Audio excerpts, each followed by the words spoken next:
हरिः ओम्। अज्ञानतिमिरान्धस्य ज्ञानाञ्जनशलाकया चक्षुरुन्मीलितं तस्मै श्रीगुरवे नमः।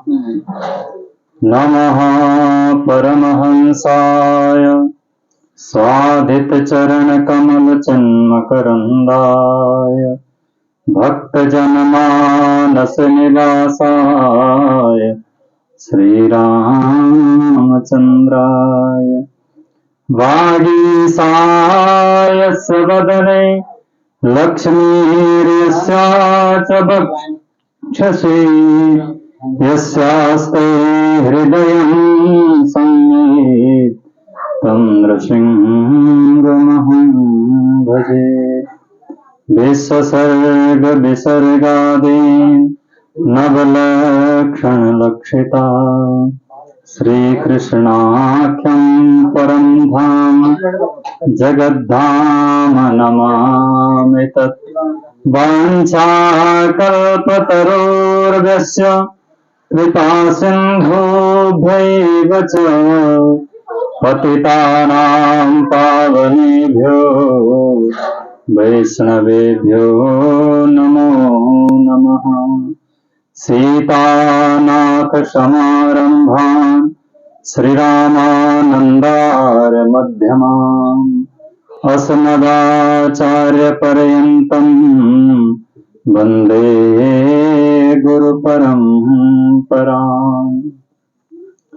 यं प्रव्रजन्तमनुपेतमपेतकृत्यं द्वैपायनो विरहकातर आजुहाव। पुत्रेति तन्मयतया तरवोभिनेदु तं सर्वभूतहृदयं मुनिमानतोऽस्मि। जय जय श्रीराधारमण जय जय नवल किशोर जय गोपी चितचोर प्रभु जय जय माखन चोर। शबदारन को छाड़ के आया तेरे द्वार। हे वृषभान के लाडली तू मेरे ओर निहार। भक्त भक्ति भगवंत गुरु चतुर नाम बपु एक। इनके पद बंदन किए नासहि विघ्न अनेक।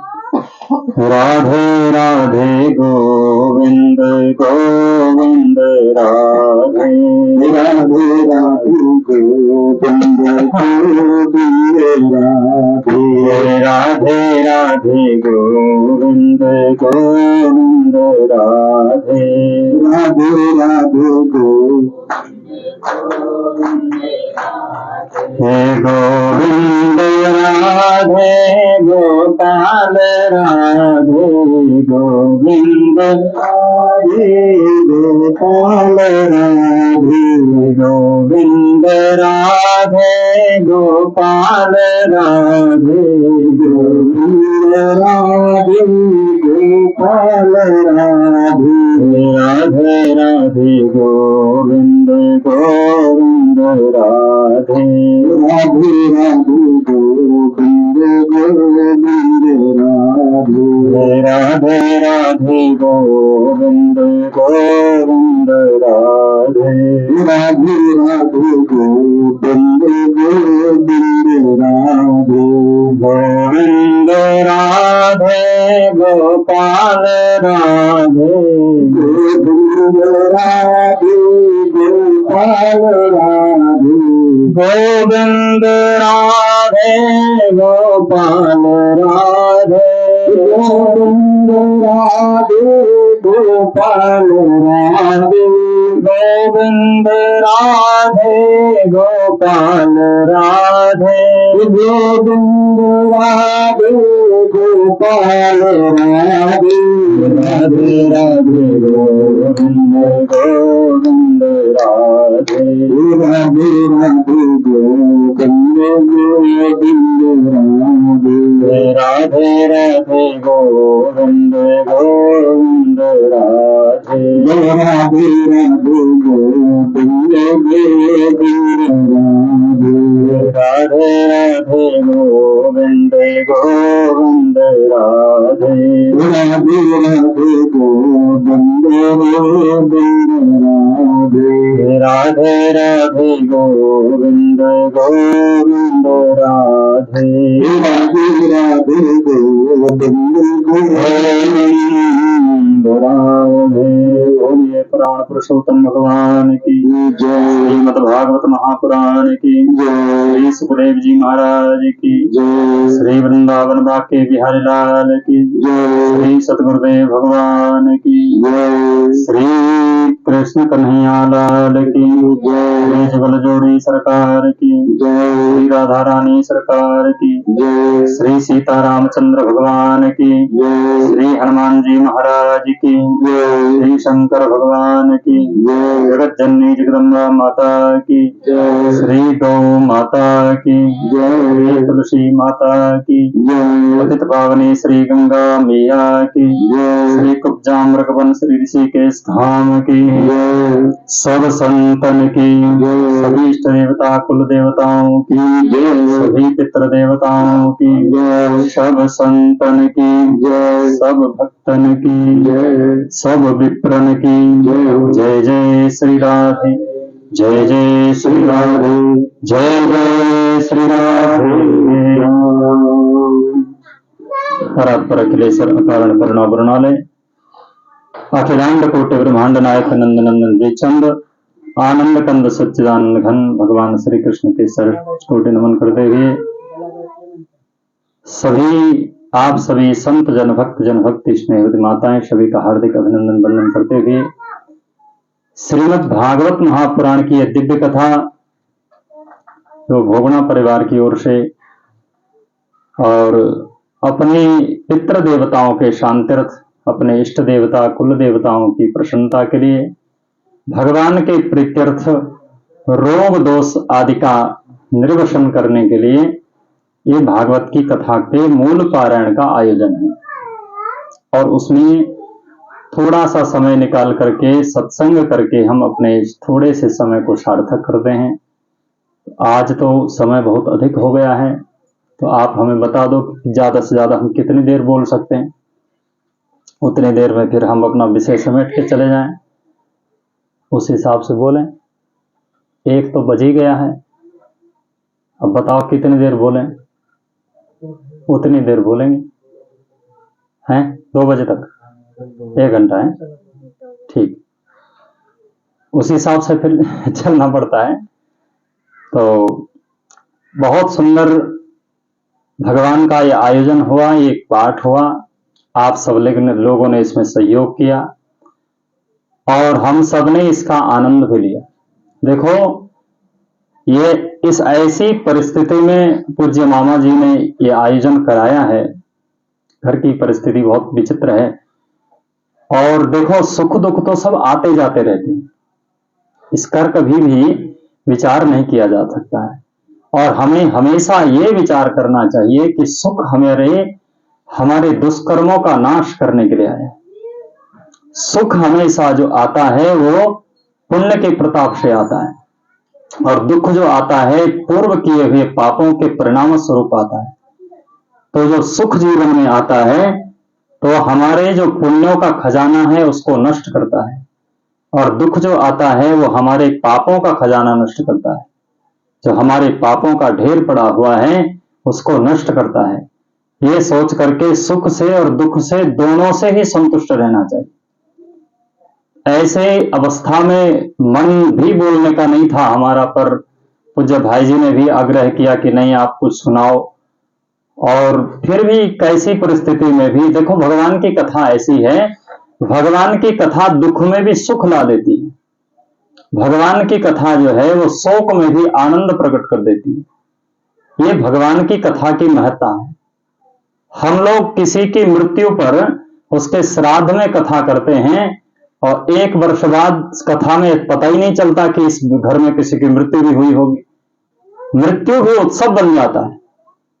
ये जीवन का सबसे बड़ा उत्सव यही है कि हम भगवान के नाम में लगे रहें, चाहे सुख से लगे रहें, चाहे दुख से लगे रहें, चाहे पाप से लगे रहें, चाहे पुण्य से लगे रहें, जिस भी भाव से लगे हैं, यदि भगवान नाम गुण लीला धाम कथा में हमारा मन है तो समझना चाहिए कि यही हमारे जीवन की संपत्ति। और भले ही करोड़ों करोड़ों अरबों खरबों की संपत्ति हम कमा कर बैठ रफ्तार नहीं है, भगवान नाम नहीं है, कथा नहीं है, नाम से कथा से भजन से इससे हमारा कोई लेना देना नहीं है, तो भैया ऐसी संपत्ति भी किसी काम की नहीं। और ऐसी संपत्ति वालों की बहुत बड़ी दुर्दशा हमने अपने सामने देखी। बहुत बड़ी संपत्ति इकट्ठे करने के बाद भी ऐसी दुर्दशा सामने हो जाती है। तो ये संपत्ति किसी को सुख देती हो ऐसा हो ही नहीं सकता। संपत्ति संसार का काम चलाने के लिए है, जीवन चलाने के लिए। श्रीमद् भागवत के 7वें स्कंध में दत्तात्रेय भगवान कह रहे हैं, पश्यन्ति धनिनाम क्लेशो, मैंने धनवान लोगों के क्लेश को बड़ी नजदीकी से देखा है। और अगर हम अपनी बात करें तो हमने भी उन धनियों के क्लेश को बड़ी नजदीकी से देखा।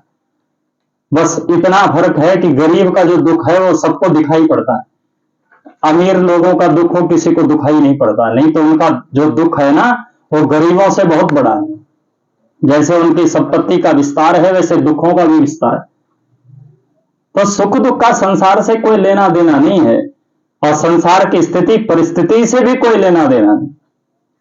भगवान का भक्त वही है, भगवान का भक्त वही है, भगवान का साधक वही है जो प्रत्येक परिस्थिति में संतुष्ट रहने की सामर्थ्य रखता, प्रत्येक परिस्थिति में धैर्य धारण करने की सामर्थ्य रखता हो, प्रत्येक परिस्थिति में संतोषी होकर रहता हो, प्रत्येक परिस्थिति में प्रसन्न रहता हो और प्रत्येक परिस्थिति को भगवान की कृपा का अनुभव करता। ऐसे एक भक्त हुए, उनका नाम हुआ ईश्वर दास। और उनके ऐसी अवस्था हुई, उनके घर में महाराज उन्होंने क्या किया, संत सेवा भजन में लग गए और जितना सब धन वैभव था वो नष्ट हो गया। काम वाम सब छोड़ दिया, संत सेवा ठाकुर सेवा उसी में करते लगे। अब कोई आदमी कमाए 1 रुपया ना और खर्चा करे खूब, तो चाहे कुबेर का खजाना भी होगा एक न एक दिन नष्ट हो जाएगा, समाप्त हो जाएगा। तो धीरे धीरे परिवार की अवस्था ऐसी हो गई कि एक दिन ऐसी स्थिति हुई कि महाराज 3 दिन से चूल्हा ही नहीं जला। समझ रहे, 3 दिन से उनके घर में चूल्हा नहीं जला। बच्चे भूख से रोने लगे तो ईश्वरदास जी भजन कर रहे थे और भजन करते हुए कहा कि अरे ये बच्चे क्यों रो रहे हैं, मुझे व्यवधान हो रहा है।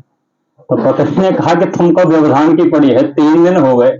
अरे हम बड़े लोग हैं, सहन कर सकते हैं, बच्चे बेचारे भूख कैसे सहन करेंगे। तो उन्होंने कहा कि देखो बच्चों को भजन में लगा दो और किसी बर्तन पे पानी रख करके चूल्हा चिता दो, चूल्हे पे रख दो और बच्चों से कह दो कि कुछ बन रहा है।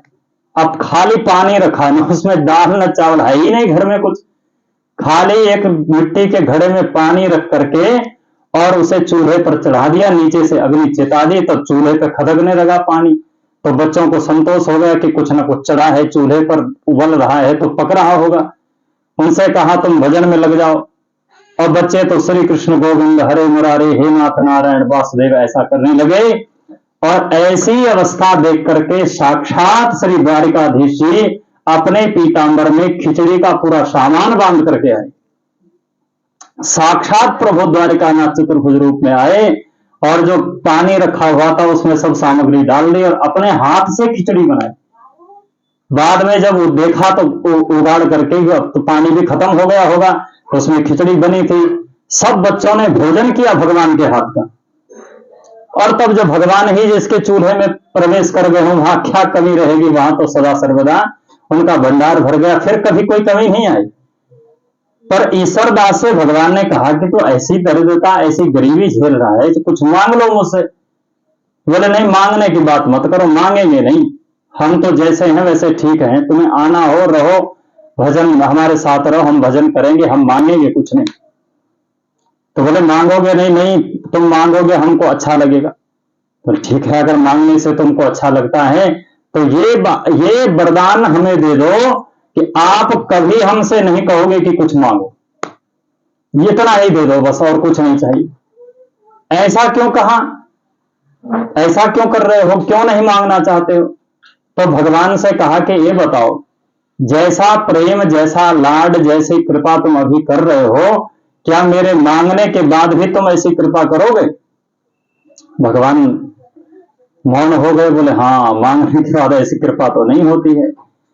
बोले तुमने संसार के बहुत ठगे सकामी लोग दुनिया के, अब आप हमको नहीं ठग पाओगे। संसार के लोगों को तुमने ठग लिया कि ये ले लो, वो ले लो, वो ले लो, किस्सा खत्म, नाता खत्म। हम ऐसे निष्काम भक्त हैं, हमें कुछ नहीं चाहिए। ऐसे परिस्थिति में भक्त वही है जो प्रत्येक परिस्थिति में वो संतुष्ट रहता है, सावधान रहता है, भगवान की कृपा का अनुभव करता है। अब भगवान की कृपा से ही सब मिलता है, सुख भी और दुख भी उन्हीं की कृपा से मिल रहा है। हमारे प्रारब्ध भोग को नष्ट करने के लिए कभी कभी ऐसा भी उदाहरण लोग दे देते हैं कि जो ज्यादा भजन करते हैं, ज्यादा पूजा पाठ में लगे रहते हैं, ज्यादा दुखी रहते हैं, और जो नहीं करते हैं वो बड़े आनंद में रहते हैं। ऐसा क्यों होता है?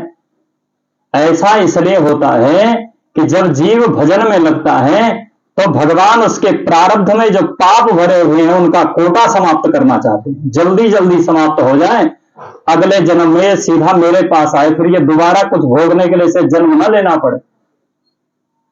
तो धर्म करने वाला, भजन करने वालों को दुख मिलता है, कष्ट मिलता है, परेशानियां मिलती, लेकिन फिर भी सारे शरणागत के सब काम भगवान करते हैं। कष्ट देने के बाद भी बचाएंगे भी वही, बचाएंगे भी वही, संभालेंगे भी वही, सब कुछ संवारेंगे भी वही, और देंगे भी वही कि भाई थोड़ा सा जो भोगना है वो तो भोगना पड़ेगा, उसको भोग लो, और जल्दी जल्दी भोग लो, इसी जन्म में भोग लो, फिर तो हमारी शरण में आना। और जो भजन नहीं करते हैं, पाप कर्म करते हैं, उनको बड़ा सुख मिलता है। क्यों? क्योंकि भगवान उनके पुण्यों को खजाना नष्ट करते हैं। बोले जल्दी जल्दी इसका पुण्य खत्म करो, और थोड़ा पुण्य है जो इसको बचा रहा है, तो जल्दी जल्दी इसका पुण्य खत्म करो, इसको सुख दे दो, आनंद दे दो, और खूब जो है धन वैभव दे दो, ऐश्वर्य दे दो। ऐश्वर्य मिल गया, धन वैभव मिल गया, वो तो और छाती चौड़ी करके महाराज सोचने लग गया कि अब हमसे बड़ा कोई नहीं, हमको कुछ नहीं, हमसे अहंकार और हो गया। अहंकार हो गया तो ऐसी स्थिति में और पाप करेगा, और पाप करेगा, लेकिन ऊंची से ऊंची अवस्था में जाकर के जब गिरेगा, तब कहां गिरेगा इसकी कल्पना भी नहीं की जा सकती है, वाणी का विषय नहीं। जितना ऊंचा जाकर के कोई गिरता है उतने ही उसको चोट लगती है। आप मान लो धक्का लग जाए, गिर जाए, तो कितना गिरेंगे? नीचे बैठे हैं ना, तो ज्यादा नहीं गिरेंगे। और मान लो हम लुढ़क जाए यहां से नीचे, तो थोड़ा ज्यादा गिर जाएंगे। अब मान लो कोई छत पे बैठा हो, वहां से गिर जाए, उसकी और हालत खराब हो जाएगी। जैसे जैसे भगवान उठाते हैं, उसे गिराने के लिए उठाते हैं। पापी मनुष्य अपने भक्त को गिरने नहीं देते, उसे बचाए रखते हैं। और पापी जो मनुष्य है, पाप कर्म करने वाला है, उसे भगवान इसलिए उठाते हैं कि वो जब गिरेगा तो फिर ठीक से गिरेगा। उसके पापों का परिणाम जब सामने आएगा तो ऐसी दुर्गति होगी, ऐसी अवस्था होगी कि उसे खुद भी पता नहीं चलेगा। तो ये स्थितियां, परिस्थितियां सब भगवान के हाथ में है, और सब प्रारब्ध का खेल है। सब को न के ही सुख दुख कर दाता, निज कृत कर्म भोग सब भ्राता। सब अपने अपने कर्मों का भोग उनको भोगना पड़ता है, जिन्होंने ठेका अपने कंधे पर ले रखा है, अपने आप पर ले रखा है। और जिन्होंने भगवान के ऊपर डाल रखा है, उनके सुख दुख के दाता उनके कर्म नहीं, उनके सुख दुख के दाता तो स्वयं भगवान है।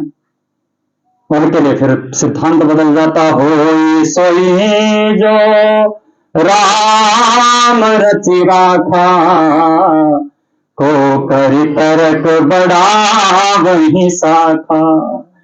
इनके लिए और विचित्र जो है वो दूसरा सिद्धांत लागू हो जाता है। श्रीमद् भागवत महापुराण का प्रतिफल क्या है? भगवान की भक्ति का प्रतिफल, भगवान की कथा का प्रतिफल क्या है कि भवे भवे यथा भक्ति पादयोस्तव जायते, तथा कुरुष्व देवेश नातस्त्वं नो यथा प्रभु। वस्तुतः श्रीमद् भागवत जो है वो कल्प वृक्ष है, सब कुछ प्रदान करने वाला, सब कुछ भागवत की कृपा से। कल जो है रुक्मिणी जी का विवाह का थोड़ा सा उत्सव मनाया और उससे साथ ही संपूर्ण कथा को व्यास समास की दृष्टि से हमने स्वीकार कर लिया था, परंतु फिर भी एक चरित्र ऐसा है जो अंतिम में कहा जाता है और वो चरित्र बहुत अनिवार्य है, इसलिए संक्षेप में उस चरित्र का हम वर्णन करने का प्रयत्न करते हैं व्यास समास की दृष्टि से। यूं समझिए कि भागवत का प्रतिफल है वो है श्री सुदामा जी का चरित्र। और हम तो ये सोचे बैठे थे कि सुदामा जी का चरित्र तो कहेंगे तो थोड़ा समय ज्यादा लगेगा, तो पूज्य मामा जी ने भी संकेत किया और एक आध और लोगों ने भी संकेत कर दिया कि भाई सुदामा जी का चरित्र तो होना चाहिए। इतने चरित्र जब आपने सुना ही लिए तो कम से कम थोड़ा सा सुदामा जी का चरित्र भी होना चाहिए, क्योंकि श्रीमद् भागवत में अनेक कथाएं कह करके, संपूर्ण कथा कह करके श्री सुखदेव जी महाराज ने राजा परीक्षित को सुनाई और तो अंत में महाभारत की कथा सुनाई। बहुत संक्षेप में सुनाई महाभारत की कथा, ज्यादा विस्तार से नहीं सुनाई। अब महाभारत के युद्ध की संक्षिप्त कथा कहने से राजा परीक्षित का मन थोड़ा क्षुब्ध हो गया। उन्होंने सोचा कि भाई अब वो तो कथा सुन रहे हैं ना, कथा में उनका मन पवित्र है, निर्मल हो रखा है, और वो विचार करने लगे कि देखो मेरे बाप दादा कैसे रहे, एक पृथ्वी का टुकड़ा पाने के लिए इतना बड़ा नरसंहार उन्होंने किया। तो जब ऐसा उन्होंने विचार किया तो सुखदेव जी ने कहा कि देखो ऐसा नहीं सोचना, ये तो उन्होंने भगवान की इच्छा से किया है। बोले नहीं महाराज वो तो ठीक है, चाहे भगवान की इच्छा से किया चाहे जैसे भी किया, पर इतना बड़ा युद्ध हो गया, ऐसी महत्वाकांक्षा दिखाई पड़ रही है उनमें, फिर भी आप ऐसी कथा सुनाओ जिससे भगवान की भक्ति और करुणा और कृपा का प्राकट्य होता। तो सुदामा जी के चरित्र को जब प्रारंभ किया भगवान सुखदेव ने, तो उन्होंने पहले परिचय दिया, कृष्णस्यासि सखा कसेत ब्राह्मणो ब्रह्मवित्तमः प्रशांत इंद्रियार्थेषु विरक्त इंद्रियार्थेषु प्रशांतात्मा जितेंद्रियः। उनके सुदामा जी के परिचय का पहला नंबर है कृष्णस्यासि सखा, वो भगवान के सखा है। देखो ये कोई सामान्य पदवी नहीं है भगवान का सखा होना। भगवान का सखा कौन हो सकता है? जो भगवान के बराबर हो। भगवान की बराबरी करनी पड़ेगी भगवान का सखा बनने के लिए। और ब्राह्मणो ब्रह्मवित्तमः, दूसरा नंबर है वो ब्राह्मण है। 3 प्रकार से ब्राह्मण, उसे परिपूर्ण ब्राह्मण माना जाता है। पहला जन्म से ब्राह्मण, ब्राह्मण्य महाभारत के अनुसार ब्राह्मण्य ब्राह्मण जातः यस्य ब्राह्मण उच्यते, जो ब्राह्मणी के गर्भ से ब्राह्मण के द्वारा उत्पन्न संतान है उसी को ब्राह्मण कहा जाता है। दूसरा, जन्म तो ब्राह्मण के घर में ले लिया, परंतु जैसा आचरण करना चाहिए वैसा नहीं किया, जैसा ब्राह्मणों से संस्कार होना चाहिए वो संस्कार नहीं हुआ, तो भी वो ब्राह्मण तो कहा जाएगा पर पूरा पक्का ब्राह्मण नहीं कहा जा सकता। उसे कहते हैं पतित ब्राह्मण। ब्राह्मण तो कहा जाएगा पर पतित ब्राह्मण कहा जाएगा। और आचरण की कौन चले, संस्कार की कौन चले, उल्टे सीधे आचरण करने लग जाए, ऐसे आचरण करने लग जाए जो बिल्कुल चांडाल के जैसे हो, तो उसे चांडाल ब्राह्मण कहा जाए। ब्राह्मण तो है पर वो चांडाल ब्राह्मण है। तो दूसरा नंबर है जन्म से, श्रुत से और ज्ञान से। श्रुत से माने वेद वेदांत का पठन पाठन करके और वैदिक सदाचार का पालन करता हो, श्रुत से ब्राह्मण है, यानी वैदिक ब्राह्मण है। त्रिकाल संध्या करता है, अग्निहोत्र आदि कर्म करता है और वेदों का अध्ययन अध्यापन करता है, वेदों के समान अनुसार जो है वो सदाचार करता है, तो श्रुत से। और जब वैदिक ज्ञान को संपूर्णतः वो अपने अंदर हृदयंगम कर देता है तो वो ज्ञान से ब्राह्मण कहलाता है। तो सुदामा जी ब्राह्मणों ब्रह्मवित्तमः, वे ब्राह्मण जन्म से, श्रुत से और ज्ञान से हैं, क्योंकि ब्रह्म माने वेद और वित्तमा माने संपत्ति।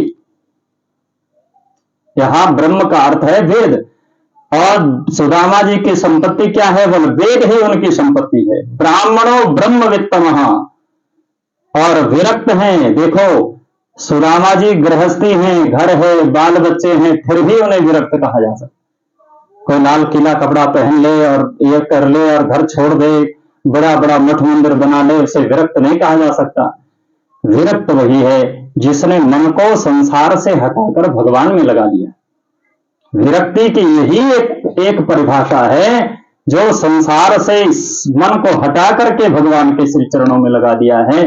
चाहे वो घर में रहता हो, चाहे वन में रहता हो, चाहे गृहस्थ धर्म में हो, चाहे संन्यास धर्म में हो, विरक्त वही कहलाएगा।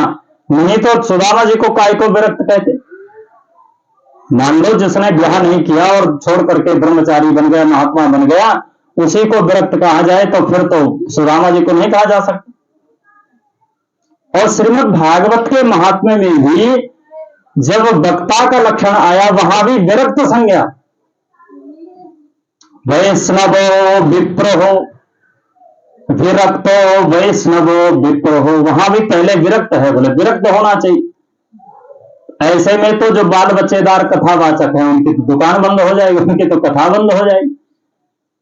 अगर यही अर्थ लगाया जाए कि वही विरक्त है जो घर छोड़ा हुआ है, तब तो कथावाचक इतने बहुत सारे पौराणिक कथावाचक भी जो है ग्रस्त रहे। आज के आधुनिक कथावाचक भी महान महान कथावाचक हैं जो कथा कह रहे हैं पर गृहस्थी। तो यहां विरक्त का जो तात्पर्य है यह है कि मन संसार में न होकर के भगवान में होना चाहिए। भले ही उसको घर परिवार हो, परंतु फिर भी मन उसका संसार में नहीं होना चाहिए, मन उसका भगवान में ही होना चाहिए। क्योंकि भगवान में मन रहेगा तो भगवान की कथा कहेगा, और संसार में मन रहेगा तो संसार की कथा कहेगा। घुमा फिरा करके भगवान की कथा को भी संसार में ही ले आएगा। क्योंकि जहां हमारा मन होता है, चाहे कितनी ऊंची से ऊंची बात कर लो, पर घूम फिर के फिर हमारी चर्चा, हमारी बातें वहीं सब चली आती है। जिस व्यक्ति का मन धन में रहता है वो घूम फिर के वहीं धन की चर्चा करता है। जिसका मन स्त्रियों में रहता है वो घूम फिर करके स्त्रियों की चर्चा करने लग जाता है। जिसका मन अपने बाल बच्चों में रहता है, बच्चों में रहता, घूम फिर कर अपने बच्चों की चर्चा करने लग जाता है। जिसका मन जहां रहता है वो जहां कहां की भी चर्चा करे और घूम फिर करके वही चर्चा करने लग जाता है विरक्त की परिभाषा। तो विरक्ता इंद्रियार्थेषु, समस्त इंद्रियों में से विरक्त है। और प्रशांत आत्मा जितेंद्रिय, प्रसन्न रहते हैं, जितेंद्रिय हैं, मन पर पूरा उनका जो है संयम है, इंद्रियों पर संयम। अब देखो सुदामा जी के लिए विरक्त कहा, प्रशांत आत्मा कहा, जितेंद्रिया कहा, लेकिन उनकी पत्नी के लिए क्या कहा? पतिव्रता पतिं प्राह म्लायते बदनेन सा दरिद्रा सीदमाना सा वेतमाना विगम्यचः।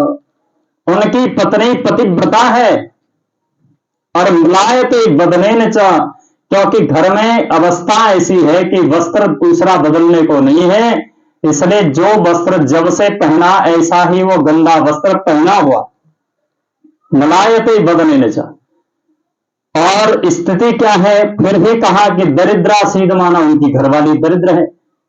एक तो जितेंद्रिय है, प्रशांत आत्मा है, और दूसरी जो पत्नी है वो दरिद्र है। इतनी भेद कैसे हो गया भाई? क्योंकि दरिद्रता का मतलब गरीबी नहीं होता। दरिद्रता का मतलब ऐसा नहीं होता कि हमारे पास रुपया पैसा नहीं है तो दरिद्र है। हो सकता है बिना रुपए पैसे वाला महान हो जाए, और हो सकता है बहुत ज्यादा रुपए पैसे वाला दरिद्र हो जाए। एक महात्मा एक मार्ग में जा रहे थे, उसी समय राजा की सवारी आई, तो राजा के सैनिक सेनापति ने कहा हटो हटो हटो, मार्ग छोड़ो मार्ग छोड़ो, महात्मा आ रहे हैं, ये महाराजा आ रहे हैं, राजा आ रहे हैं। और उन महात्मा को उसी समय एक फूटी कौड़ी मिली। जो पहले कौड़ी चलती थी उसमें एक कौड़ी होती थी फूटी कौड़ी, जो किसी काम, खोटा सिक्का, खोटी कौड़ी जो किसी काम की नहीं थी, वो कौड़ी उनको मिल गई। और उन्होंने उठा करके वो अपने जेब में धरी और कहा कि कोई दरिद्र व्यक्ति मिलेगा तो मैं उसे दूंगा। चारों तरफ वो गए पर उनको कहीं ऐसा व्यक्ति नहीं मिला जो दरिद्र था। अब राजा की सवारी आ रही है, कितना बड़ा साम्राज्य रहा होगा, कितनी धन दौलत रही होगी। तो कहा कि हटो महात्मा जी हटो, महात्मा आ रहे हैं, ये महाराजा आ रहे हैं। अच्छा तुम्हारे महाराजा कहां जा रहे हैं, क्यों जा रहे हैं? अरे बोले दूसरे राज्य पे आक्रमण करने जा रहे हैं। क्यों जा रहे हैं? बोले उनका खजाना लूटने जा रहे हैं। अच्छा तो तुम्हारे महाराज के पास खजाना नहीं है? बोले हाँ है, और बहुत बड़ा खजाना है, और जिसको लूटने जा रहे हैं उससे भी बड़ा खजाना है। तो फिर काहे को लूटने जा रहे हैं जब खजाना है अपने पास? बोले नहीं, वो अपने खजाने को और बढ़ाना चाहते हैं। तो बोले और तो जो हो 100 हट तो हम जाएंगे, पर हम आपके महाराज जी से थोड़ा मिलना जरूर चाहते हैं। राजा क्यों मिलना चाहते हो? राजा से भी कहा, राजा भी थोड़ा सा धार्मिक था, उसने कहा चलो महात्मा कह रहे हैं मिल लेते, शायद आशीर्वाद ही दे दे कि विजय हो जाए। और राजा जैसे उतरे और महात्मा को प्रणाम किया, बोले महाराज कहो। बोले तुम्हारे जैसा दरिद्र मैंने दुनिया में दूसरा नहीं देखा। यही दरिद्रता का लक्षण है। दरिद्रो यस्य असंतुष्ट हो, जो असंतुष्ट है, जो मेरे पास है उस पर संतोष नहीं है, और मिल जाए, इसको लूट लो, इसको लूट लो, इसको इससे ले लो, इससे ले लो, यही जो लोलुपता है, यही दरिद्रता है। सुदामा जी को दरिद्र नहीं कहा, पर पत्नी को दरिद्र कहा। क्यों कहा? क्योंकि पतिव्रता है। अब पतिव्रता का धर्म क्या है कि वो पत्नी पति से ये ना कहे कि जबरदस्ती की नहीं, तुम कमा के लाते नहीं और कुछ करते नहीं और कुछ ये नहीं करते, तुम वो नहीं करते, ऐसा यदि कहती है तो वो पातिव्रत्य धर्म नहीं है। तो सुदामा जी को नहीं कह सकते कि तुम कमा करके लाओ, नहीं तो पातिव्रत्य धर्म नष्ट हो जाए। पतिव्रता तो है, परंतु मन में उसकी इच्छा रहती है कि पड़ोसी का इतना बढ़िया मकान बन गया है, उनके बच्चे बढ़िया विद्यालय में पढ़ रहे हैं, उनके बच्चे बहुत सुंदर वस्त्र पहन रहे हैं, उनके यहाँ इतना सुंदर भोजन बन रहा है, हमारे भी बन जाता तो अच्छा था। तो सुखदेव जी जैसे महामनीषी, हमारे जैसे सामान्य लोगों की दृष्टि में नहीं, सुखदेव जी जैसे महामनीषी महापुरुष की दृष्टि से सुदामा जी की पत्नी दरिद्र हो गई। इसलिए उन्होंने कहा दरिद्रा सीदमानाश नोपमाना विगम्य च। अच्छा एक बात है सुदामा जी की विशेषता, सुदामा जी नित्य प्रति अपने घर में कथा कहते, और गृहस्थ व्यक्ति अपने घर में जब नित्य कथा करता है, सत्संग करता है, बालक बच्चे बैठ करके, बहू नाती पोता सब बैठ करके भी चर्चा करें, तो महाराज घर में कभी बंधन नहीं होगा, कोई भी कुमार्ग पर नहीं चलेगा। आजकल माता पिता तो बड़े धर्मात्मा रहते हैं, और बेटे जितने माता पिता धर्मात्मा रहते, बेटे उतने विमुख रहते। इसका मतलब, इसका कारण क्या है कि वे अपने आप तो सब करते हैं, धर्म करेंगे, सब करेंगे, जो करना चाहिए वो सब करेंगे, अपने बेटा बेटियों को नहीं लगाएंगे, उनको नहीं जोड़ेंगे। तो हम गृहस्थ हैं, हमारा धर्म है, हमें स्वयं भी लगना चाहिए और बालक बच्चों को भी जोड़ना चाहिए। भागवत में लिखा है मत वार्तायातयामाना न बंधाय गृहामतः। भले ही कोई ग्रह मत है, गृहस्थ नहीं है। एक गृहस्थ होता है, ग्रह मत होता है। आप कहोगे गृहस्थ और ग्रह मत में क्या अंतर है? तो गृहस्थ होता हमारे जैसा, उदाहरण, गृहस्थ होता हमारे जैसा। हमारे जैसा कैसा? घर भी है, बाल बच्चे भी हैं, सब हैं, पर किसी की कोई जिम्मेदारी से कोई लेना देना नहीं। किसी की रिश्तेदारी हो, किसी का ब्याह हो, मौका लग गया तो चले गए, नहीं मिला तो चले नहीं गए, कोई नाराज हो जाए तो हो जाए, न हो तो न हो, और किसी की कोई जिम्मेदारी नहीं है, इसको कहते हैं गृहस्थ। और ग्रह मत उसको कहते हैं जो सबकी जिम्मेदारी लेता है। कोई रिश्तेदार का ब्याह है, वहां भी पहुंचना है, पूरा साथ देना है, पूरी उसकी मदद करनी है, और कोई नाराज न हो जाए। घर में कोई आ जाए तो भले ही आप कुछ ना करते हो, कुछ ना खाते पीते हो, उसको खिलाना है, पिलाना है, और सब व्यवस्था उसके लिए करनी है। इसको कहते हैं गृह मत।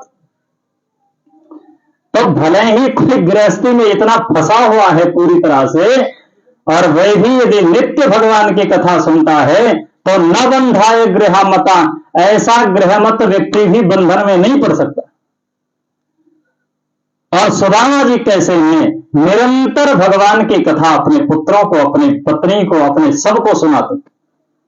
ऐसा नियम यदि हम अपने घर में बना ले, प्रत्येक व्यक्ति, कि हम बैठ करके कोई पढ़ा लिखा व्यक्ति कोई भी चरित्र, रामचरितमानस से, चाहे भागवत से, चाहे गीता से थोड़ा थोड़ा अपने परिवार को सुनाता रहे, हम गारंटी लेते हैं उनके बालक बच्चे जो है वो कुमार्ग पर नहीं जाएंगे, उनके बालक बच्चे जो है वो नशे पते पर नहीं जाएंगे। भाई माता पिता का संस्कार होता है और वो सब बालकों में दिखाई पड़ता है। अब ये बालक बैठे, इनका नाम क्या है, ये तिलकधारी कन्हैया जी। अब इनको देख करके कोई बता सकता है कि अंग्रेजी स्कूल में पढ़ रहे हैं? बता सकता है? इनके पात्र देख करके, इनकी संध्या देख करके हमें इतनी प्रसन्नता हुई, इतनी प्रसन्नता हुई कि हमें लगा कि हम इनको क्या दे दें। ऐसे बालकों को जब हम देखते हैं तो हमें बड़ी प्रसन्नता होती है, इनके लिए हृदय से आशीर्वाद निकलता है। भैया हमारा काम अपनी जगह है, हम डॉक्टर हैं कि इंजीनियर हैं कि ये कर रहे हैं कि वो कर रहे हैं, क्या कर रहे हैं क्या नहीं कर रहे हैं, ये काम अपनी जगह है, सबने अपना अपना गुजारा करना है, अपनी रोटी पानी सब चलानी। पर भैया हमारे संस्कार अपनी जगह है, हमारे आचरण सदाचार अपनी जगह है। हमें यह नहीं भूलना चाहिए कि पहले हम ब्राह्मण हैं, पहले हम सनातनी हैं, पहले हम हिंदू हैं, पहले हम साधन मार्ग के साधक हैं, और पहले ये मत भूलो कि पहले हम मनुष्य हैं। हम तो ये भी भूल चुके हैं कि हम मनुष्य हैं भी कि नहीं। अपने आचरणों पर विचार करके देखा जाए तो ये भी समझ में नहीं आता है कि हम मनुष्य कहलाने के लायक हैं भी कि नहीं। तो ये सब कैसे होता है, जब घर का माहौल, घर की व्यवस्था ऐसी बनती। तो सुदामा जी की विशेषता क्या है, रोज कथा सुनाते हैं, और कथा में कहीं कृष्ण चरित्र आता है तो वह कहते हैं कि श्री कृष्ण हमारे मित्र थे। बहुत दिन तक ऐसा कहते रहे। तो उनकी पत्नी ने कहा कि महाराज रोज कहते हो, रोज कहते हो, तो कभी एक बार उनके पास चले जाओ, श्री कृष्ण के पास। क्यों चले जाओ? बोले दास्यते द्रविणम भूरि सीदते ते कुटुंबिनः। तो आपको हमको बहुत सा धन देंगे और हमारे घर का, परिवार का थोड़ी बहुत तो गुजारा चल जाएगा। और सुदामा जी ने हाथ जोड़ दिया, हे देवी, मांगने की इच्छा से ही तो मैं कभी नहीं जा सकता हूं। मैं तो जाता इसीलिए नहीं हूं कि कहीं मेरा मित्र श्री कृष्ण ये ना विचार कर ले कि मेरा ये मित्र, गरीब मित्र, कुछ मांगने के लिए आया। पत्नी ने सोचा कि अगर ज्यादा कह दिया तो ऐसा कहने से देश जाएंगे नहीं। ये पत्नियों के पास सब चाबियां होती है, कौन सी घुमानी है, वो कब घुमानी है वो सब घुमा लेती। दूसरी चाबी घुमाई, अयम ही परमो लाभो कृष्ण दर्शन लालसा। हे भगवान, ये जीवन का लाभ तो भगवान के दर्शन में। बस भीतर दर्शन की लालसा तो थी। सुदामा जी का मन हुआ अब तो द्वारिका जाना चाहिए। बोले हे देवी, हम जाना तो चाहते हैं, पर मित्र के घर में, भगवान के घर में, गुरु के घर में और राजा के घर में कभी खाली हाथ नहीं जाना चाहिए। गुरु के पास भी जाओ तो समिक पाणी श्रोत्रिय ब्रह्मनिष्ठः, कुछ ना कुछ हाथ में लेकर के जाना चाहिए। और राजा के घर में भी जाओ तो कुछ ना कुछ लेकर जाना चाहिए। मित्र के घर में भी जाओ तो कुछ ना कुछ लेकर जाना चाहिए, जो अपने सामर्थ्य है।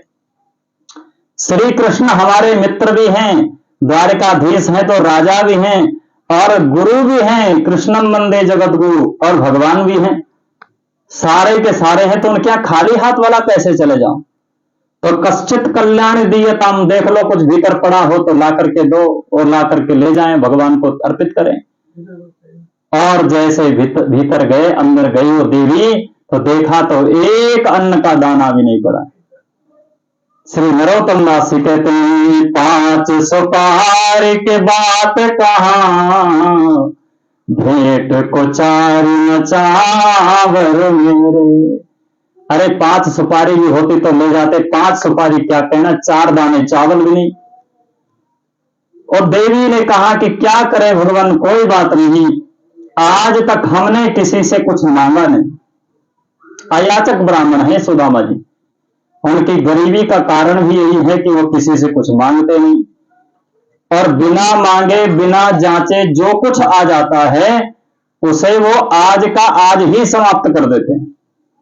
आज मानो 20, 25, 50 रुपया कमा लिया तो 50, 20 रुपया आज ही खत्म करना है, कल के नहीं रखना। 100 कमाया तो 100 करना है, 500 तो 500, जितना कमाया उतना आज के आज ही समाप्त करना है, कल के लिए नहीं रखना। ऐसे ब्राह्मण, तो इसीलिए गरीबी आ गई है। कभी कभी ऐसी स्थिति हो जाती, कुछ नहीं आता है तो तब कहां से, पिछला तो है नहीं। और ऐसे ही वो अयाचक वृत्ति से रहते हैं और कभी छलौंच वृत्ति करते हैं। कोई फसल कट जाती है, उसमें जो दाने गिर जाते हैं धरती पर, उसे वो बीन करके ले आते हैं, थोड़ी बहुत तो उसी से गुजारा चल जाता है, कभी कभी वो भी नहीं मिलता। आज क्या करें? बोले हमने कभी किसी से कुछ मांगा नहीं है, पर भगवान के लिए मांगने में कोई झिझक नहीं है। कभी किसी को किसी से मांगना नहीं चाहिए। मांगना जो है बहुत बुरा कर्म है, सबसे बुरा कर्म, निंदित कर्म है मांगना। और मांगने वाले से न तो संसार प्रसन्न होता है और न ही भगवान प्रसन्न होते। हाँ, मांगने वाले से कोई प्रसन्न नहीं होता। गाड़ी पर बैठे हुए, बस में, ट्रेन में जब हम बैठे रहते तो भिखारी आता है, वो कोई 1,00,000 2,00,000 नहीं मांगता हमसे, या 1,000 2,000 नहीं मांगता, 100 200 भी नहीं मांगता है, और 10 रुपया 5 रुपया 1 रुपया 2 रुपया मांगता है, बाबूजी कुछ दे दो, बाबूजी कुछ दे दो। और हमको पता है कि हम 10-20 रुपया इसको दे भी देंगे तो फर्क पड़ने वाला नहीं है, लेकिन फिर भी ऐसे होते हैं कि मानो वो हमको दिखाई नहीं पड़ रहा। हमारा एक्सप्रेशन ऐसा हो जाता है कि वो व्यक्ति हमको दिख ही नहीं रहा। इधर से बोलता है तो इधर घूम जाते हैं, इधर से बोलता उधर घूम जाते, किसी को पसंद नहीं आता। इसलिए एक व्यक्ति जब गरीब हो गया, मांगने लगा, तो कहता, हे दरिद्रता तुम धन्य हो, धन्योस्तम दरिद्रो तुम सिद्धो हम तब दर्शन, तुम्हारी प्राप्ति से मैं सिद्ध हो गया। वो तुम कैसे सिद्ध हो गए? बोल, अब हम किसी को दिखाई नहीं पड़ते, जिसके सामने जाते हैं वही इधर उधर देखने लगता है, ऐसा लगता है इसको मैं दिख ही नहीं रहा। तो गरीब को, यानी मांगने वाले को कोई पसंद नहीं करता। नलोकवासी कहते हैं, मांगनते जगन्नाथ सिकोरे, गोविंद फलान। भगवान भी अच्छा नहीं मांगते उसको। अरे भगवान के भरोसे रहो, सब व्यवस्था हो जाती है। और नहीं तो भगवान ने सब व्यवस्था दी, हाथ दिए हैं, पैर दिए हैं, कर्म करो और जितना पुरुषार्थ हो सकता है करो, प्रारब्ध के बस जो मिल जाता है उससे संतुष्ट हो जाओ, मांगने क्यों जाते? लेकिन सुदामा जी की पत्नी कहती है, देखो भगवान, मांगना तो नहीं चाहिए, पर भगवान की सेवा के लिए, भगवान के लिए मांगना पड़े तो उस मांगने में दोष नहीं। हमें कोई ऐसा काम करना है जो भगवान का काम हो, उसके लिए मांगना पड़े तो उसमें दोष नहीं, पर उसमें प्रत्येक व्यक्ति मांगने वाले को विचार रखना चाहिए कि जो भगवान के लिए मांगा गया है वो भगवान की सेवा में ही लगना चाहिए। उसे 4 मुट्ठी चावल लाई और एक फटे पुराने से कपड़े में बांध दिया और बांध करके सुदामा जी के हाथ में दिया। और वह समझ गई देवी कि जब हमारे पतिदेव वहां जाएंगे, भगवान श्री कृष्ण पूछेंगे कि आपकी स्थिति परिस्थिति क्या है, तो हमारे पतिदेव तो कह देंगे कि हम तो बहुत आनंद में हैं, ठाट में हैं, कोई कमी नहीं, कोई परेशानी नहीं। लेकिन जब ये पोटली उन्हें दिखाई पड़ेगी, ये चावल उन्हें दिखाई पड़ेंगे, 4 घरों के अलग अलग चावल, तब पता लग जाएगा कि इसके घर की अवस्था स्थिति क्या है। और वो लेकर के भगवान जैसे गए द्वारिका में। श्रीमद् भागवत में तो ये लिखा है कि 3 ड्यूढ़ियां पार करके सीधे भगवान के पास पहुंचे, लेकिन नरोत्तम दास ने ऐसा भाव दिया, वहां द्वारिका में कोई तिरस्कार नहीं हुआ, किसी ने कोई गाली गलौज की हो जैसा कुछ दिखाते हैं टीवी में, सीरियल में, ऐसा नहीं है। भगवान का दरबार तो दीनों का दरबार है, वहां तो दीनों का आना जाना लगा रहता है। और सुदामा जी द्वारपालों ने केवल इतना कहा कि आप तो विराजिए। जो बड़े घरों में आप गए होंगे, हवेलियों में, तो वहां गेट के पास में ही एक कमरा रहता है छोटा सा, और रहता है उसके लिए कि मालिक को खबर देनी है, तब तक आप कोई आ गया वो हमको उनसे मिलना है, तो उस कमरे में उसको थोड़ी देर बैठने की जगह मिलती है, और तुम बैठो, हवा खाओ, पंखा चल रहा है। अब तो पंखे चल रहे, उस समय भी व्यवस्था रही होगी, तो यहां बैठो, ऐसी व्यवस्था में ठहराया गया। और फिर कहा कि हम केवल इतना देखने जा रहे हैं कि भगवान इस समय क्या कर रहे हैं। कहीं ऐसा ना हो कि भगवान ऐसा कोई कर्म कर रहे हो जिससे उनका व्यवधान हो जाए, आप जाएं और थोड़ी देर आपको प्रतीक्षा करनी पड़े, आपको कष्ट हो। आपको कष्ट न हो इसके लिए हम ऐसी व्यवस्था कर रहे हैं कि थोड़ा सा भगवान को पूछ के आ जाते। और जैसे भगवान के पास वो द्वारपाल गए संदेश लेकर के, और द्वारपालों ने से भगवान से कहा, भगवान आपका दरबार तो दीनों का दरबार है, दीनहीनों का आना जाना लगा रहता है, पर जैसा दीनहीन ब्राह्मण आज आया है ऐसा आज के पहले हमने कभी नहीं देखा। कैसा ब्राह्मण है? किसी सतगा न झगा तन में, प्रभु जान को आए बसे के ही ग्रामा, धोते फटी सिलटी दुपटी, और पायो पानह की नहीं शामा, द्वार खड़ो द्विज दुर्बल एक, रहो चकी सो वसुधा अभिरामा, पूछत दीन दयाल को भान, बतावत आपन नाम सुरामा। महाराज ऐसा दीनहीन हमने आज तक नहीं देखा है। उसके सिर पर कोई पगड़ी नहीं है, तन पर वस्त्र नहीं है, एक धोती है वो भी जगह जगह से फटी हुई है, एक हाथ में लकुटियां है वो भी टूटी फटी सी है, और लगता है बहुत दिन से भूखा है, थका हुआ है। उसके पैरों में जो है हजारों हजारों कांटे बिधे हुए हैं, और उसके चरणों में विवाहियां फटी हुई है, रक्त बह रहा है। ऐसे विहाल विवाहिन सो, ऐसी बात सुनी, पूछत दीन दयाल को धाम, आपके घर का पता पूछ रहा है, और बतावत आपन नाम सुदामा, अपना नाम उसने सुदामा बताया। जैसे ही दीन दयाल भगवान ने सुदामा नाम सुना, भगवान तुरंत सिंहासन से उठ गए और उठ करके दौड़ पड़े, दौड़ करके अपने मित्र सुदामा को गले से लगा लिया। देखो भक्ति में कैसा विचार होता है, प्रेम में कैसा विचार होता है। सुदामा जी को जब गले से लगाया भगवान ने, तो सुदामा जी तो सोच रहे हैं कि मैं तो बूढ़ा ब्राह्मण हूं, मेरी तो हड्डियां निकली हुई है, भगवान का श्रीअंग कितना कोमल है, कहीं ज्यादा जोर से गले लगाया तो कहीं इनको दर्द न हो जाए, इनको पीड़ा न हो जाए, कष्ट न हो जाए। और भगवान सोच रहे हैं कि मैं तो खाता पीता ठीक ठाक हूं, और ये बेचारा गरीब ब्राह्मण है, कमजोर है, कहीं जोर से गले लग जाए तो इसको कहीं कष्ट न हो जाए। इसी को प्रेम कहते, एक दूसरे के सुख का विचार करने को ही प्रेम कहते। तत्सुखे सुखे तम नतिक प्रेम। प्रेम का मतलब है दूसरे के सुख का विचार। हम लोग जो प्रेम करते हैं वो दूसरे के सुख का विचार नहीं करते, हम अपने सुख का विचार करते हैं और कहते हम प्रेम करते हैं। भैया ये कैसा प्रेम है? तुम तो अपने सुख का विचार किए बैठे हो, और जिससे प्रेम कर रहे हो उससे भी सुख की ही कामना किए बैठे हो, सुख की आशा लगाए बैठे हो, और मान लो उससे थोड़ा सा ऊपर नीचे ऊंच नीच हो गई, बस प्रेम वही खत्म हो गया। ये संसार का प्रेम। लेकिन वस्तुतः प्रेम वही है जहां एक दूसरे के प्रेमास्पद के प्रेम का, सुख का विचार किया जाता है।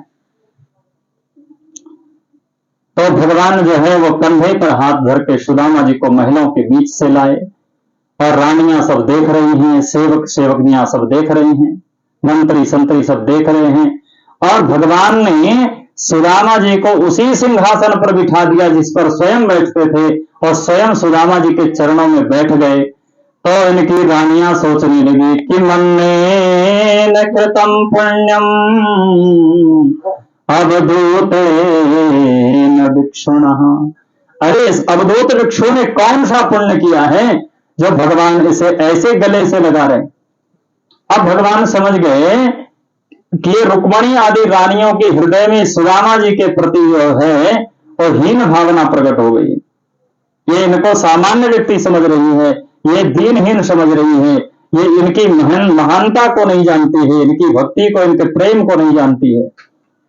तो तुरंत भगवान ने रुक्मिणी जी की से कहा कि जाओ जल भर के ले आओ घड़े में, इन ब्राह्मण देवता के चरण धोने।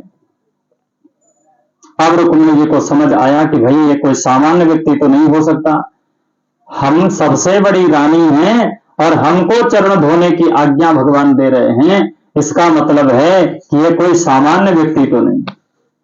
तुरंत रुक्मिणी जी हाथ में जल भर के ले आई, पारात ले आई, चरण धो भगवान। और जैसे दीन दयालु भगवान, कृपालु भगवान ने सुदामा जी के चरणों को अपने हाथ में लिया, तो ऐसे बिहाल विवाइन सो पग कंटक जाल लगे पुन जोए। हाय महादुख पायो सखा तुम आए ते न किते दिन खोए। देख सुदामा की दीन दशा करुणा करके करुणान धिरे। पानी परात को हाथ छुओ नहीं, नैनन के जल सो पग धोए। भगवान ने जैसे चरणों को देखा, हजारों विवाइयां फटी हुई है, हजारों कांटे गिले हुए हैं, कंकड़ों से आघात हो रखा है, घाव हो रखे हैं, रिस रिस करके रक्त बह रहा है। और भगवान ने चरणों को देखा, हरे सखा तुमने तो बहुत दुख पाया।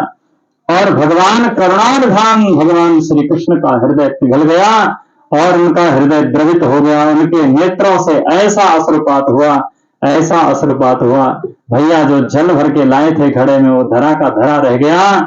और नैन के जल सो पग धोए।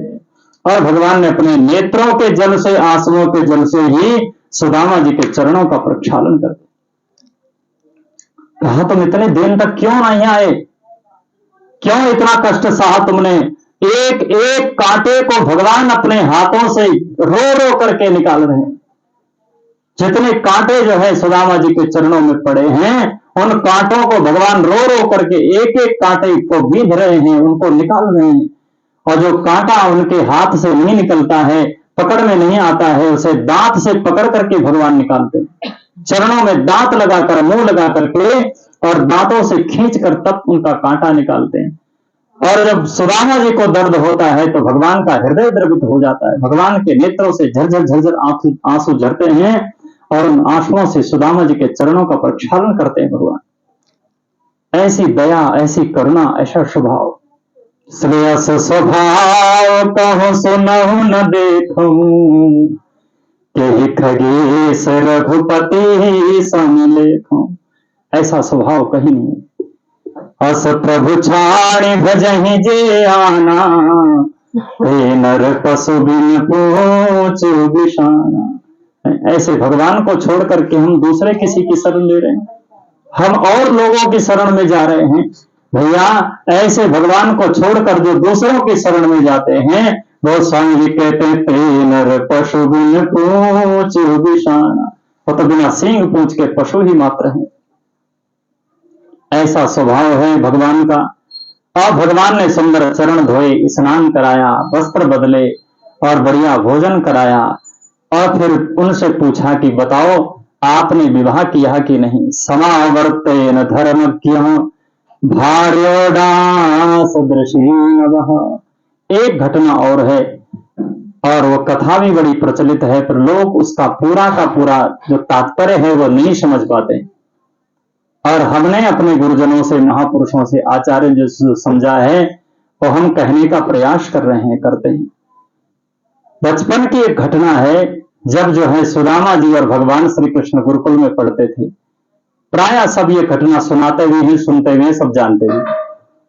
और वहां चर्चा होती है कि गुरु माता ने, बरसात का समय था, ठंड का समय था, और दोनों ही बालक श्री कृष्ण और सुदामा जी वो लकड़ी काटने के लिए, संध्या लेने के लिए जा रहे थे। और गुरु माता ने उनके हाथ में चने दिए और सुदामा जी ऊपर वाली डाली में बैठे थे, नीचे की डाली में भगवान बैठे थे। उसी समय बरसात जोरों की हुई, सुदामा जी को भूख लग गया, धीरे धीरे चने सब खा गए। और भगवान बोले कि क्या खा रहे, बोले इनको न देना पड़ जाए, इसलिए झूठ कह दिया कि हमारे तो दांत कटकटा रहे हैं। पर हम इस चर्चा पर, इस घटना पर विचार करें, ऐसी लोलुपता जिसके भीतर होगी, क्या भगवान उस पर कभी प्रसन्न हो सकते हैं? जो भगवान से छुपा करके चने खा जाए, ऐसी लोलुपता। और सुदामा जी के लिए तो कहा जा रहा है जितेंद्रिय है, तो जितेंद्रिय उन्हें तो भूख प्यास लगी नहीं सकती। और जो ऐसी घटना है, हुई है, मान लो, और ऐसा उस सुदामा जी ने किया है, तो क्या भगवान जैसा प्रेम द्वारिका में कर रहे हैं, जैसा आदर सत्कार कर रहे हैं, क्या सुदामा जी का ऐसा करते? लेकिन घटना भी झूठी नहीं है, घटना तो लिखी हुई है पुराणों में, ग्रंथों में। तब इसका सत्य क्या है?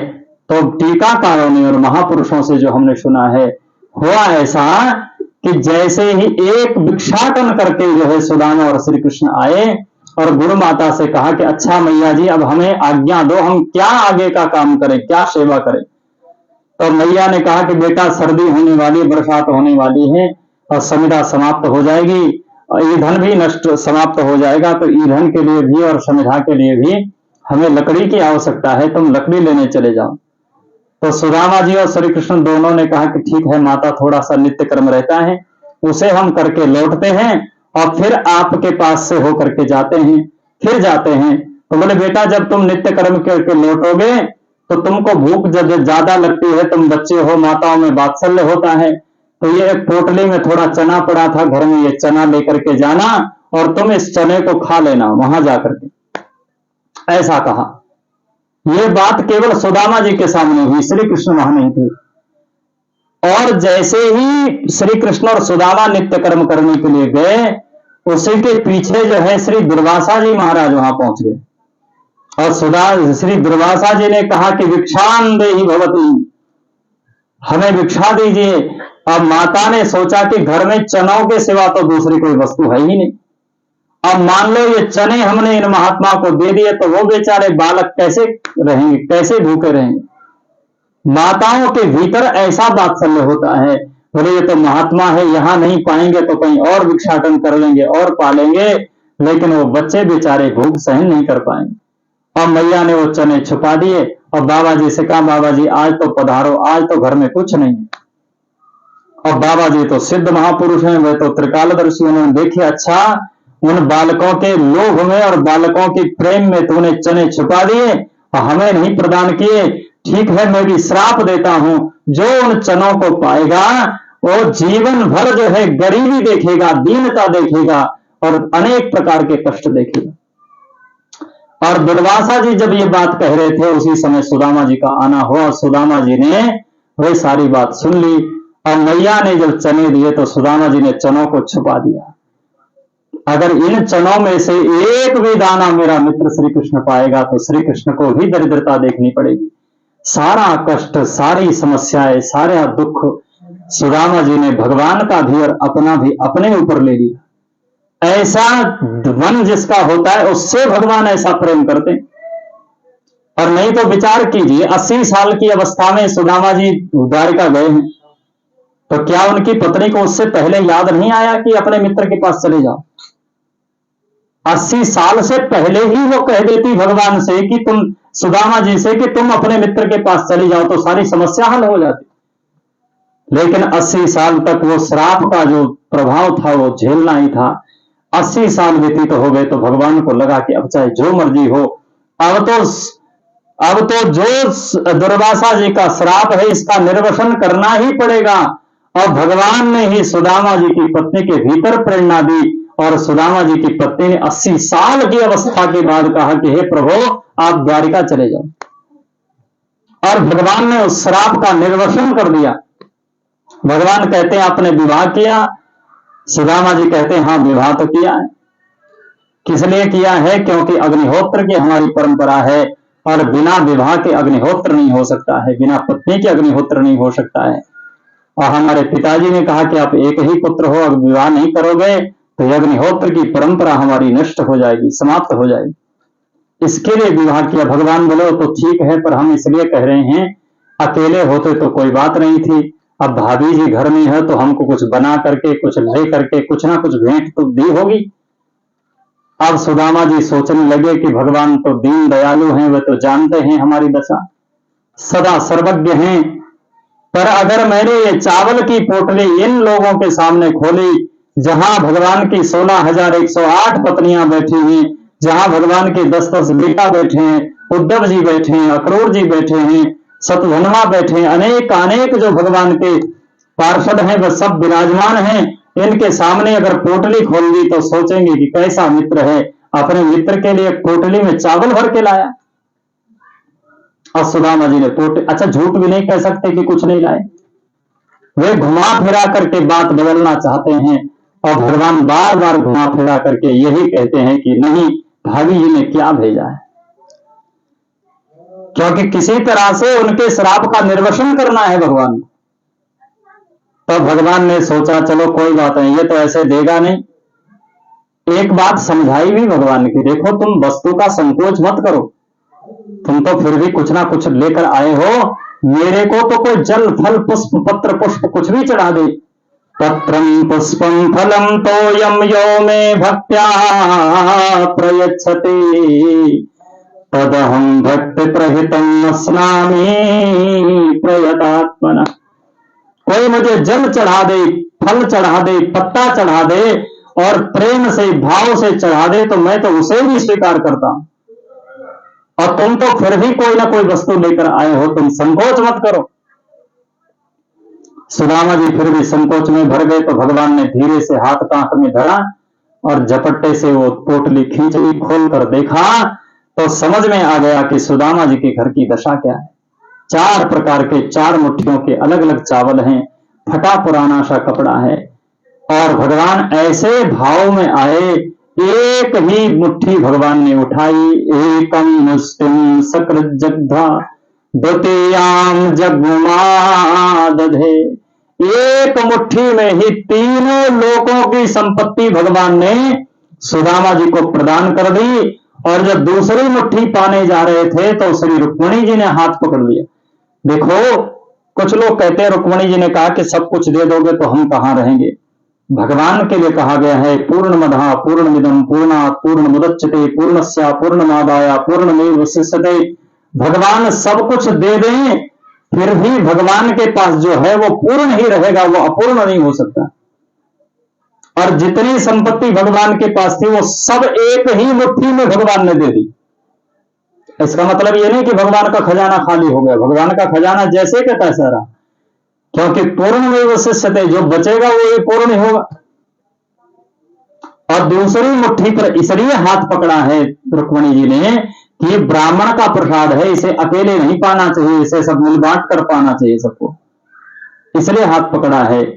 द्वितीयाम जगुमादधे। और जैसे ही लक्ष्मी जी ने हाथ पकड़ा, रुक्मिणी जी ने हाथ पकड़ा, उन्होंने कहा ये तो बड़ा स्वाद हो रहा था, बड़ा आनंद हो रहा, तो तुमने क्यों रोका। बोले नहीं नहीं, सबको ये स्वाद दो, अकेले ही खाली रस ले रहे हो। और वो 3 मुट्ठी चावल जो है, जितना द्वारिका का चावलों का भंडार था, तांडुल भंडार था, और सब चावल उसमें डाल के सारा जो चावल था वो प्रसाद हो गया। सारा एक दिन का भंडारा और सुदामा जी की तरफ से हो गया। अच्छा, दिखने में ऐसा लग रहा है कि कुछ नहीं दिया, और दे दिया 3 लोक की संपदा। एक रात्रि को रहे श्री कृष्ण के यहां सुदामा जी, और जब जाने लगे तो हाथ जोड़ा, अच्छा भैया अब हम चलते हैं। और जाते ही न तो श्री कृष्ण ने कहा कि भैया इतनी दूर से आए, थोड़ा किराया खर्चा कुछ तो ले जाओ, और न सुदामा जी ने कहा कि इतनी दूर से हम आए हैं, कुछ तो दान दक्षिणा, ब्राह्मण है, कुछ तो बनता है, न सुदामा जी ने कहा। सुदामा जी कहते हैं क्वाहम दरिद्रो पापिया कृष्णा श्रीनिकेतन ब्रह्म बंधुरतिस्माहं बाहुभ्याम परिरंभिता। अरे कहां तो मैं दरिद्र हूं, पापी हूं, ऐसा विचित्र दीनहीन व्यक्ति हूं, और कहां श्री निकेतन भगवान है, और फिर भी ऐसी उनकी करुणा है, कृपा है कि उन्होंने मुझे एक भाई की तरह से अपने हृदय से लगाया। देखो मित्रता कैसे निभाई जाती है, दीन दयालुता कैसे निभाई जाती है, श्री कृष्ण से कोई सीखे। कितना भी बड़े से बड़ा मित्र हो तो भैया कभी भी अपने मित्र को उसी पलंग पर नहीं सोने देता जिस पर स्वयं अपनी पत्नी के साथ सोता है। लेकिन पर्यंके ही प्रयाजुष्टे पर्यंके भ्रातरो यथा। एक तरफ रुक्मणी जी सो रही हैं, एक तरफ सुदामा जी सो रहे हैं, उसी पलंग पर सोया है भगवान ने। एक दूसरा पलंग, क्या भगवान के यहाँ गेस्ट हाउस नहीं रहे होंगे, अतिथि गृह नहीं रहे होंगे, क्या मेहमानों के लिए रहने के लिए जगह दूसरा कमरा नहीं रहा होगा। लेकिन ये मित्रता कैसी निभाई जाती है। पर्यंके ही प्रिया जुष्टे पर्यंके भ्रातरो यथा। भगवान उसी पलंग पर सुदामा जी को सुला रहे हैं, उसी सैया पर सुला रहे हैं जहां वो प्रिया के साथ में, रुक्मणी जी के साथ में सोते। सुदामा जी कहते हैं धनोयम धनम प्राप्या नायम चेतना स्मरे। निर्धन व्यक्ति जब धन प्राप्त करता है वो फिर भगवान को भूल जाता है। इसलिए कारण को नूनम धनम में भूरि नो ददात। इसीलिए करुणा में भगवान ने विचार किया कहीं मेरा मित्र मुझे संपत्ति के लालच में भूल ना जाए, इसलिए उन्होंने मुझे धन दिया ही। ऐसा विचार कर रहे थे रास्ते में। और जैसे वहां पहुंचे जहां झोपड़ी थी अपनी, तो वहां बड़े महाराज बड़े बड़े नगर बने हैं, बड़े बड़े महल वहां चुने हुए हैं, राजा, बड़े सेवक सेविका, दास दासियां, सैनिक सेवक सब लगे। और सुदामा मंदिर देख डरे, यहाँ तो हती मेरी छोटी झुपड़िया, कंचन महल खड़े। सुदामा जी ने सोचा कहीं रास्ता भूल के मैं दोबारा द्वारिका तो नहीं आया। बोले नहीं, रास्ता तो मैं ठीक ठीक आया। पीछे की ओर देखा तो सारा साम्राज्य वैसे ही था, आगे खाली महल बने हुए थे। सोचने लगे कि ये महल आखिर आए कहां से, लगता है किसी ने मेरी झोपड़ी तोड़वा करके अपने महल यहां खड़े कर दिए। सुदामा जी ने द्वारपालों से पूछा। द्वारपालों ने कहा महाराज हम नौकरी पे अभी लगे हैं, हमको तो पता नहीं किसके हैं कैसे हैं। तो बोले जो ब्राह्मण देवता जिनकी जिनकी ये महल है वो हैं घर में। बोले नहीं, वो तो द्वारिका गए हैं, वो ब्राह्मण देवता हैं। सुदामा जी सोचने लगी बड़ी विचित्र बात है। तो बोले ऐसा करो पंडिताइन जी को बुलाओ। और तब पंडिताइन को बुलाया तो देखो जब तो छोड़ के गए थे तो एक कारी कमरिया में छोड़ के गए थे, और अभी तो महाराज सुंदर रेशमी वस्त्र पहने 16 श्रृंगार किए, और दास दासियां सखी सखियां सब अगल बगल खड़ी हैं। और रुपया पैसा आ जाता तो चाल ढाल आदमी की वैसे ही बदल जाती है। चाल ढाल और बदल गई, सब चमक बदल गई। और पंडिताइन को पहचाना ही नहीं खाए सुदामा जी। अरे भैया ये अपनी पंडितानी तो नहीं हो सकती। जब वापस जाने लगे तो पंडिताई ने कहा महाराज कहाँ आप पहचान नहीं रहे हो, भगवान की कृपा से ये सब वैभव हमें प्राप्त हुआ है, आप कृपा करके इसे स्वीकार करो। बड़े दुखी हुए, तुमने संसार की वस्तु मांग करके हमारी भक्ति को कम कर दिया है। ठीक है, तुम्हें संसार का वैभव चाहिए था तो तुम रखो, मुझे इनकी आवश्यकता नहीं है। जब वो वैभव को छोड़ करके सुदामा जी जाने लगे तो पीछे से भगवान प्रकट हो गए। भगवान ने आवाज लगाई भैया सुदामा जी मैं उसी को देता हूं जिस पर मुझे विश्वास है कि वो बंधन में नहीं पड़ेगा।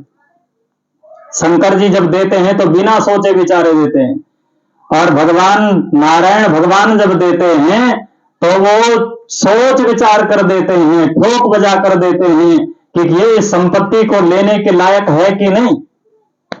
और जब वो उदार होते हैं तो इतने उदार होते हैं कि शंकर जी भी उनकी उदारता के सामने पीछे रह जाते, इतने उदार भगवान हो जाते हैं। क्योंकि जो संपत्ति शिवराव नहीं दीन दिए दसमाथ, सोई संपदा विभीषण ही सकुच दीन रघुनाथ।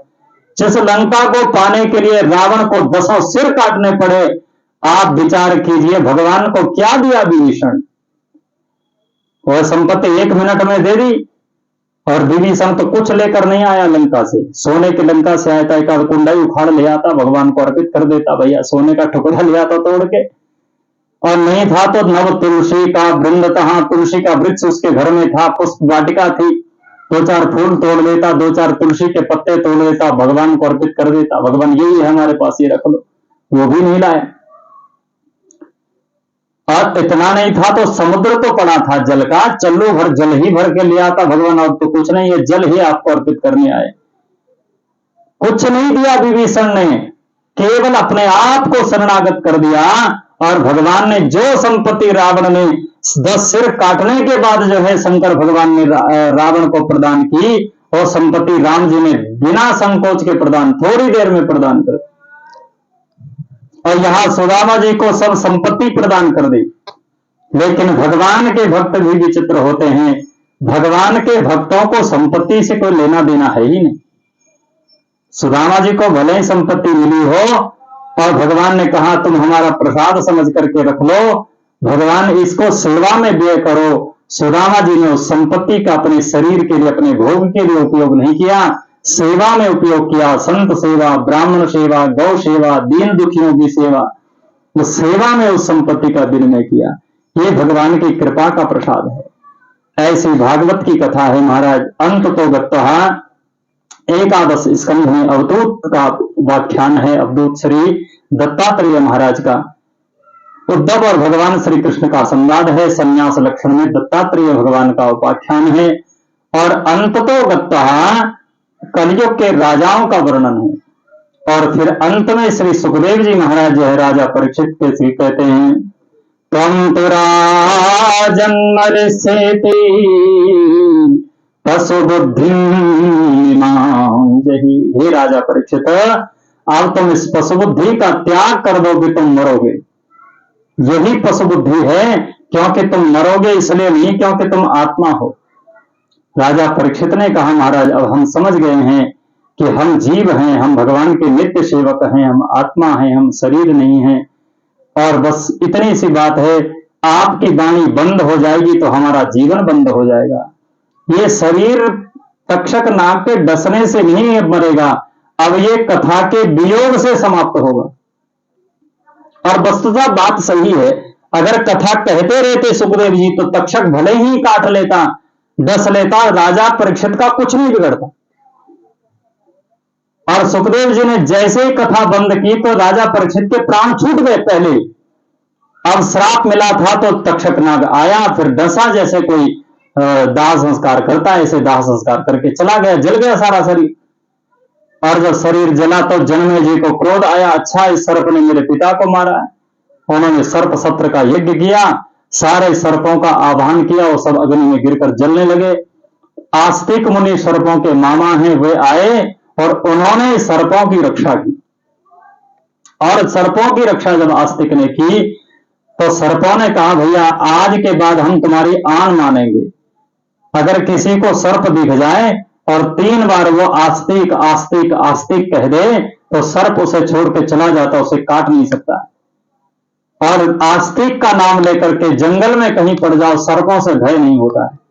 सर्प आज भी जो है आस्तिक के नाम का वो आन मानते हैं। तो सर्प सत्र किया जन्मेजय ने, यहां सूत जी महाराज ने सौनकादि 88,000 ऋषियों को प्रलय काल का घटना सुनाई, मार्कंडेय भगवान का उपाख्यान सुनाया। और फिर भगवान श्रीमद् भागवत की महिमा का वर्णन किया। अंतिम में संपूर्ण श्रीमद् भागवत को संक्षेप में प्रथम स्कंद से लेकर के 12 स्कंद पर्यंत सुनाया। और अंत में श्रीमद् भागवत की महिमा का गान किया। निम्न गानाम यथा गंगा देवानामच्युतो यथा वैष्णवानाम यथा शंभो पुराणानाम इदं तथा। जैसे बहने वालों में गंगा जी सर्वश्रेष्ठ हैं, जैसे देवताओं में भगवान अच्युत सर्वश्रेष्ठ हैं, जैसे वैष्णवों में भगवान शंकर सर्वश्रेष्ठ हैं, वैसे पुराणों में श्रीमद् भागवत जो है वो सर्वश्रेष्ठ है। तस्मै येन विभासितो यमतुलो ज्ञान प्रदीपा पुरा तद्रूपेण च नारदाय मुनये कृष्णाय तद्रूपिणम् योगीन्द्राय तदात्मनाथ भगवद्भ्राताय कारुण्य तत् शुद्धं विमलं विशोकमृतं सत्यं परं धीमहि। ये गुरु परंपरा है भागवत की। भागवत जी का प्रकट कहां से हुआ? पूरे नारायण भगवान ने भागवत को प्रकट किया। और नारायण भगवान ने भागवत की कथा श्री ब्रह्मा जी को प्रदान की है।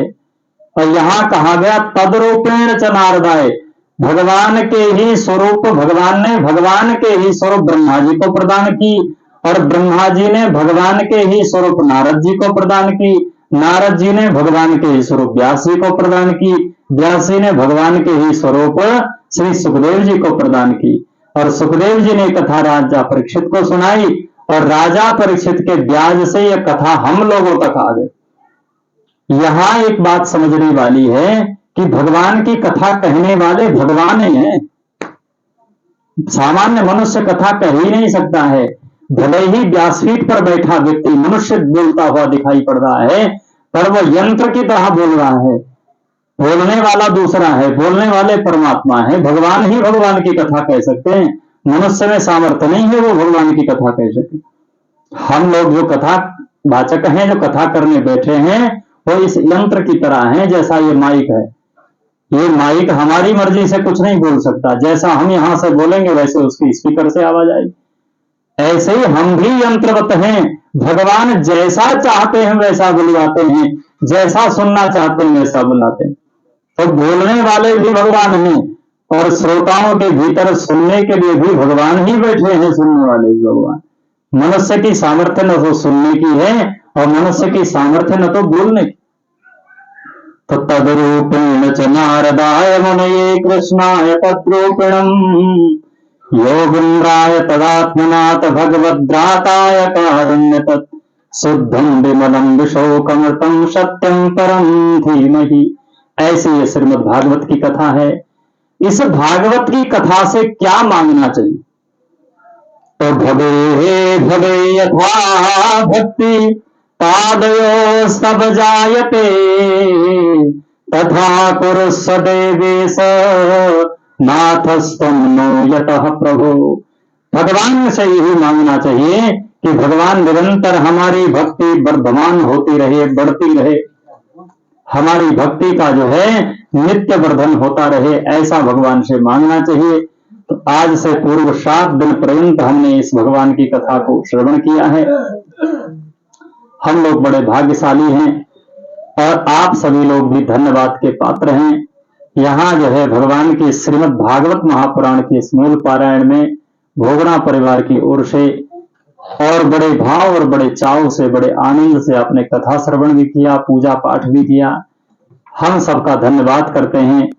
आपने सब प्रकार से, तन से, मन से, धन से जो कुछ भी किया, हमारी वाणी से किसी के लिए कोई ऐसा शब्द निकल गया हो जो उनके अनुकूल न पड़ रहा हो, तो कृपया करके वो हमारा अनुकूल, किसी के लिए प्रतिकूल शब्द निकला हो तो प्रतिकूल शब्द हमारा वापस लौटा देना, उसको अपने पास रखने की आवश्यकता नहीं है।